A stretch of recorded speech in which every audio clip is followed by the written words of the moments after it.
The coffee maker beeped twice. I stood in the kitchen in my coat, luggage still by the door, listening to a house that was supposed to be empty. My husband had texted me that morning. Flight delayed, stuck in Dallas, back Thursday, and I had texted back a heart emoji and boarded my own plane home from Chicago 2 days early because the Henderson account had collapsed, and there was simply nothing left for me to do there. The coffee maker beeped again. I hadn't turned it on. I set my bag down on the counter slowly, the way you do when you're not sure why you're being quiet, but your body already knows, something your brain is still refusing to process. The kitchen light was off. The living room was dark, but there was a faint glow coming from the top of the stairs, and the coffee maker had a fresh pot sitting in it, still hot, still steaming, as though someone had pressed the button maybe 15 minutes ago. My husband was supposed to be in Dallas. I climbed the stairs. I told myself it was nothing. I told myself I was jet-lagged and paranoid and that I had probably set the auto-brew timer weeks ago and forgotten about it. I told myself a lot of things on those 14 steps, and by the time I reached the landing, I had almost convinced myself to go back down, make a cup of that coffee, and go to sleep. Then I heard her laugh. It was soft. Low. The kind of laugh that isn't meant to travel past a closed door. I recognized it immediately. The slight rasp at the end, the way it always curled upward like a question. I had heard that laugh at my own dinner table. I had heard it at my birthday party last spring. I had heard it at my wedding, coming from the second row on the left, from the woman in the dusty rose dress who had cried when I walked down the aisle and told me afterward that she had never seen two people so right for each other. My husband's colleague, my friend. The woman I had texted that same morning to ask if she wanted to get lunch when I got back Thursday. I stood outside my own bedroom door and I did not move for a very long time. I want to tell you that I burst in. I want to tell you that I was brave and loud and that I said everything I should have said. But the truth is that I stood there in the dark hallway of my own house, with my hand on the door frame, and I felt something drain out of me. Not anger, not yet, but something quieter and worse. Like the moment you realize a wound is deeper than it looks. Like when you press on something that should hurt, and you feel nothing at all, and the nothing is the most frightening thing. I took out my phone. I don't know why I thought of it. I think some part of me understood that crying would come later, and falling apart would come later, and all of it would come later. But right now I needed something solid. Something I could hold. I pressed record and I pushed the door open 4 inches. Just 4, just enough. And I stood there for 12 seconds. And then I pulled it closed again. And I walked back downstairs and I sat on the kitchen floor with my back against the cabinet. And I watched that 12-second video 3 times. I didn't cry. I want to be very clear about that. I sat on my kitchen floor at 11:30 on a Tuesday night and I felt something inside me go very, very still. And I thought, okay, now I know. I slept in the guest room. I set my alarm for 5. I was gone before he came downstairs. I drove to a hotel on the other side of the city, and I sat in the parking lot for 40 minutes before I went inside. I called my sister. She answered on the second ring, which is the only thing that made me cry. Just the fact that she picked up, that she was there, that someone was there. She said, "Come here right now." I said, "I need to think first." She said, "You can think here." I checked into the hotel instead. I needed to be somewhere that belonged to no one, somewhere without history, somewhere I could lay all of it out on the floor in front of me and look at it clearly. I opened my laptop and I created a folder and I named it simply by the date, and I started writing down everything I could remember. Dates, receipts, small things that had seemed like nothing at the time and were now reassembling themselves into a shape I didn't want to look at. The conference in Portland last October that he came home from a day late, the dinner he said ran long in February that I had found out later and offhandedly, had ended before 9. The way he had started putting his phone face down on the nightstand, which he had never done in 6 years of marriage, which I had told myself was because he was trying to be more present, more intentional, more us, and I had loved him a little extra for it. I had loved him for hiding it from me. I sat in that hotel room for 3 days. I didn't eat much. I made a list of every attorney in the city whose first consultation was free, and I called 4 of them, and I chose the one who spoke to me for 50 minutes without checking the clock and who said at the end of the call that the first thing I needed to do was document everything, and that the second thing I needed to do was not tell him I was coming. I wasn't coming. Not yet. I needed one more thing first. 6 weeks is a long time to know something and say nothing. I went home. I kissed my husband on the cheek. I ate dinner across from him and listened to him talk about a project at work, and I nodded at the right times and refreshed my water glass and thought, I know.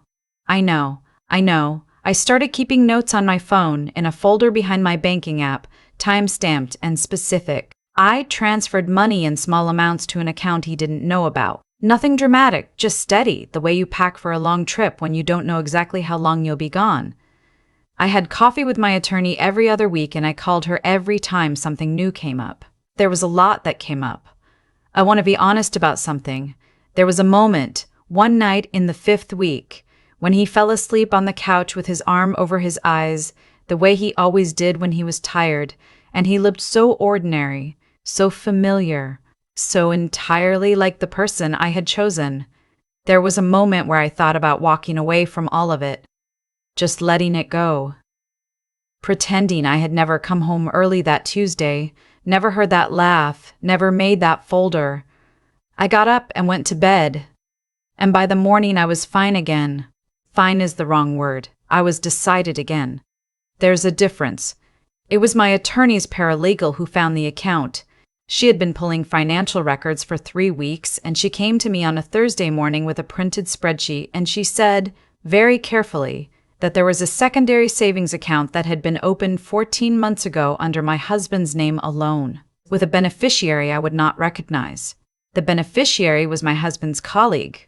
Of course it was. I sat across from the paralegal, a quiet woman named Denise who had a methodical way of turning pages and who had said maybe 30 words to me across all our meetings, and I watched her turn that page over very deliberately, and I understood in that moment that she was giving me a second to breathe before she continued. How much? I said. She told me. I'd worked at the same architecture firm for 8 years. I had contributed to our joint savings every single month since the week we got back from our honeymoon. I had passed on 2 job offers in other cities because we were building a life here, because we had a plan, because I had been foolish enough to believe that the plan was mutual. The number on that page represented 3 years of that. Moved quietly, moved steadily, moved to a woman who had sat in the second row at my wedding in a dusty rose dress and cried. Okay, I said. Denise turned to the next page. My attorney's name was Claire. She had dark hair cut short and a way of leaning forward when she talked that made you feel like she was genuinely paying attention, which she was. She had been practicing family law for 16 years, and she had seen, she told me once, almost every variation of this particular story, and she had stopped being surprised by any of it. But she had never stopped being angry on behalf of her clients, and she thought that was probably important. I liked Claire very much. It was Claire who told me about the mediator we would use. It was Claire who walked me through the asset division, who explained what the hidden account meant for our case, who told me with a kind of quiet satisfaction that the financial paper trail alone would be enough to ensure I walked away with what I was owed. It was Claire who sat across from me in her office on the 6th floor and said, "You did everything right. You were patient, and you were careful, and you documented everything, and that matters enormously." It was also Claire who told me at the end of that same meeting that there was one more thing. She slid a document across the desk. I looked at it for a moment before I understood what I was looking at. It was a declaration, a voluntary disclosure, signed and notarized from a source whose name I recognized immediately. It was my husband's younger sister.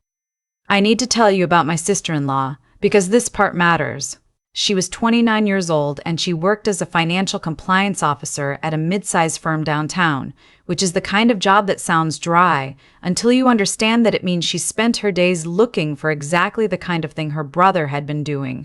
She had a blunt way of talking and a very precise laugh, and she had always been kind to me in a careful, measured way. Not warm exactly, but fair. She had never pretended to be closer to me than she was, and I had always respected that about her. I did not know until I read that declaration that she had found out about the account 6 weeks before I did. She had been visiting her parents and her brother had left his laptop open on the kitchen table. And she had seen, not snooped, simply seen, a transfer notification on the screen. She was a compliance officer. She knew exactly what she was looking at. She had confronted him privately first. He had told her it was a loan, a temporary thing, that it would be resolved before anyone was affected. She had given him 4 weeks to tell me himself. He had not told me, so she had called Claire's office and asked how to submit a voluntary financial disclosure in a divorce proceeding, and she had driven downtown on a Wednesday afternoon and she had signed her name to a document that would be used against her brother in court. The declaration said at the end, in her own handwriting in the signature block, "I am submitting this because it is the correct thing to do. I am not submitting it without difficulty." I read that line 4 times. I did not speak to her before the mediation. Claire advised me not to, and I agreed with her, though there was a part of me that wanted to simply call and say, "I don't know what I would have said. Thank you felt insufficient. I'm sorry this was the position he put you in felt closer." I didn't call. I waited. The mediation took place on a Friday in late spring. My husband arrived with his own attorney, a man I had never met, and he sat across the table from me for the first time since I had left the house, and he looked at me the way people look at something they used to understand and no longer do. And I looked back at him steadily and thought about 14 months and a hidden account and a beneficiary in a dusty rose dress. His attorney had clearly not been given the full picture. When Claire presented the financial disclosure, the account, the transfers, the voluntary declaration from his own sister, there was a silence in that room that I will not forget. My husband looked at the document and then he looked at his attorney and then he looked at me and I watched something move across his face that I couldn't name precisely, not guilt, something older than guilt, something that looked almost like the moment a person realizes they have been the villain of the story and genuinely didn't see it coming. His attorney asked for a recess. We were there until 4 in the afternoon. I walked out of that building with everything I had brought into the marriage and a settlement that reflected 8 years of joint contribution and 1 count of documented financial concealment. Claire shook my hand on the sidewalk and said, "Go get dinner somewhere good tonight," and I said I would, and I meant it. I called my sister-in-law 3 weeks later. I had thought about it for those 3 weeks, and I had decided that I wanted to speak to her not because I owed it to her or she owed it to me, but because she had done something genuinely difficult and I thought she should know that I understood that. She picked up on the 3rd ring. I said, "I wanted to call because I think what you did took real integrity, and I know it cost you something." There was a long pause. Then she said, "He was wrong. That was always going to matter more than it being complicated." I said, "How are things with your family?" She was quiet for a moment. Then she said, "Getting there. It's getting there." I said, "I'm sorry he put you in that position." She said, "He put himself in it. That's on him." We talked for about 20 minutes. We didn't make plans to stay in touch, which felt honest. At the end of the call, she said, "I hope things are good for you." And I said, "They're getting there," which was true. I sold the house in July. I had been the one who found it, a 2-story craftsman on a quiet street with a front porch, and original hardwood floors and a kitchen with east-facing windows that caught the morning light just right. I had been the one who said, "This is it," and meant it, and I had been right, and I had loved that house, and I stood in the empty living room on the last day with my keys in my hand, and I let myself feel that for a minute. Just a minute.